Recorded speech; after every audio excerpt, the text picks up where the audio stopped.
Hello everypony and welcome back to another Pony and Wolf Productions video. My name is, as always, Visual Pony, and today we are reading the story Moonstone by the author Jykinturah. I really hope that I pronounced that correctly, but you will see his name on screen as always.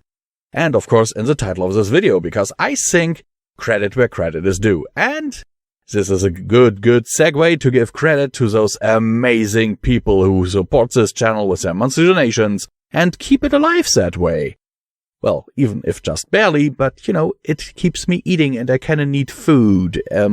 Especially since, yeah, it's a time of recording this, let's get real for a second, guys. It's a time of recording this, I'm literally in a lot of financial trouble. Anyhow. As always, I will also remind you that there is a big red button under this video, and if it is still red for you, then you have not yet subscribed to us. And yeah, let's get into this. A parcel of feldspar. The day had come. Luna strode forward with purpose through the castle, and her hoofs clicked with urgency against the marble floor. Her destination was a place sequestered in the heart of the castle, where no pony other than she or her sister may enter. Luna pondered. What is a gift if not a thought of another individual given life? Some pony like Luna was never satisfied with mundane things such as cards or small tokens of affection. Nay, Luna embodied an Alicorn princess, divine of the night, and she would never stoop to delivering a simple trinket as evidence of her favor. She stopped at a pair of stone doors marked with the sun and moon. The Forge of the Royal Sisters was where she and her sister once toiled to bring peace to Equestria. With a touch of her magic, the doors ground open and she slipped inside into the cold darkness of a furnace that had laid dead for centuries. With a deep breath, Luna drew upon the power of the moon and stars before stamping her hoof, channeling her power of her birthright into the surface. In an instant, the darkness roared into light, the kiln transforming from frozen stone to violent inferno. Luna let herself grin with satisfaction before returning to her task. Hammer and steel, brute instruments used to fashion weapons of war, turned to another task. A battle more subtle, yet full of its own terrors. Fires glared from the forge as Luna worked, her coat laced from heat and strain. As she cut into a stone, she excavated herself from the roots of the earth. For those ponies of the earth do toil their soils, it is they who cleave gems from stone, metal from ore. With the might of the races of earth, Luna struck the stone with her bare hoofs, mining it for the materials she desired. With a flick, she sent her chosen hunks of ore tumbling into a vat which hissed and spat angrily, quickly dissolving the metals within. Luna watched closely, but never once channeled her magic, for this was the domain of Earth, and she dare not trespass. The alchemical solution, naturally heated by the fires of the forge, bubbled and hissed, slowly changing from clear to a dark purple. With practiced timing, Luna tipped in another alchemical cocktail, and the mixture frothed, the surface turning a silvery hue. With a tip, she drained the solution away, and at the bottom sat a small lump of pure platinum. Luna allowed herself a small content smile, touching the platinum with her hoof and feeling it to be true. The metal that was the sun and moon. The unadulterated ore of twilight. Carefully she lifted the precious metal and placed it within the crucible of the forge. The Alicorn aspect of Earth had been fulfilled. She turned and touched her magic, molten wax springing to life in streams and weaving into intricate patterns never before realized. She channeled the pool of arcane energy within herself, the shifting form of her soul. She poured it into the sculpture she lovingly rendered. The ponies of magic shape the world to their vision. It is they who enact their will upon the world to form it in a way they see fit. Luna shut her eyes and thrust into existence what sang in her heart.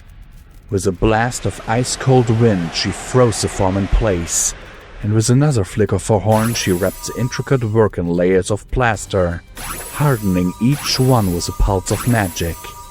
She lifted the plaster mold into the furnace and watched as the wax slowly melted away, leaving a hollow shell. She set down the mold with satisfaction, within her heart's design permanently written. The alicorn aspect of magic was satisfied. She looked down on the crucible, the palpable heat slapping against her as she stood near the heart of the furnace. A mere mortal would be turned to ash in seconds, but Luna was no mortal. Without hesitation, she threw open the furnace and stepped up to the crucible. Ponies of the air were the closest to the wild, rapid heartbeat of life. Their ancestors stood as fierce warriors who gave no quarter, honorable but vicious to the very last. For every drop of blood they lost, they would take back tenfold. But blood given willingly held a sacred meaning between Pegasi, a pact beyond the water of the womb. No sword could stay sharp in such heat, so Luna instead pulled from her magic a blade of unbreakable starlight. Without hesitation, she drew it across her foreleg, drawing the silvery ichor that was her blood and watching as it fell into the crucible, mixing with the molten metal within. The Pegasus warrior spirit within her watched in grim satisfaction the sacrifice of her lifeblood and grew content. With each of her aspects fulfilled, Luna stepped out of the furnace with the crucible in hoof. Carefully she put the molten metal into her mold. With her magic, she tapped on the plaster to force out the bubbles and waited anxiously for her finished product. It would not do to have something go wrong at this final, critical stage. After the metal cooled, Luna set about carefully chipping away the plaster mold from her work. She fussed over the small nooks and delicate joints, using a small scrubber to clean the metal and make it shine. The platinum gleamed a brilliant silvery white, glowing softly from Luna's offering of divine blood.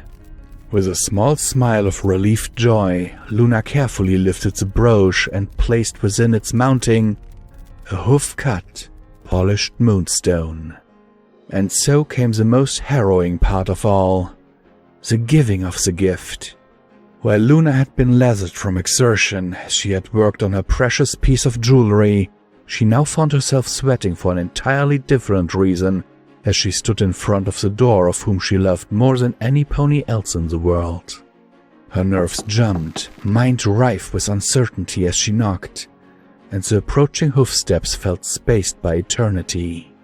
As the door creaked open, she shakily held forward her gift. A different battle being fought in a different kind of war. Happy birthday, my love. Author's note. With this, I foray into a strange new world where symbols are fractured into words and stamped into sentences. I invite you, reader, to join me as I explore this difficult new terrain. Thank you for reading. I hope you return for the next I bring. Who Luna loves is left nebulous on purpose, but those who know me well could probably guess who I had in mind.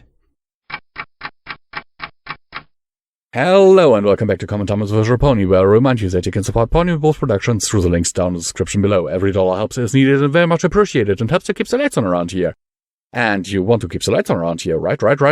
Because, without the lights I don't have electricity, I can't have my fridge on, and I can't, store food, and I actually can't buy food without money. Actually, and also you get awesome perks as a patron on Patreon, like, for example, early access downloads of the MP3 files of these stories. Anyhow, what do I have to say about this? Well, the author doesn't explicitly say who Luna is planning to give that brooch to, but come on. It's the platinum, the metal that is the twilight metal, as she herself calls it, the metal that is sun and moon.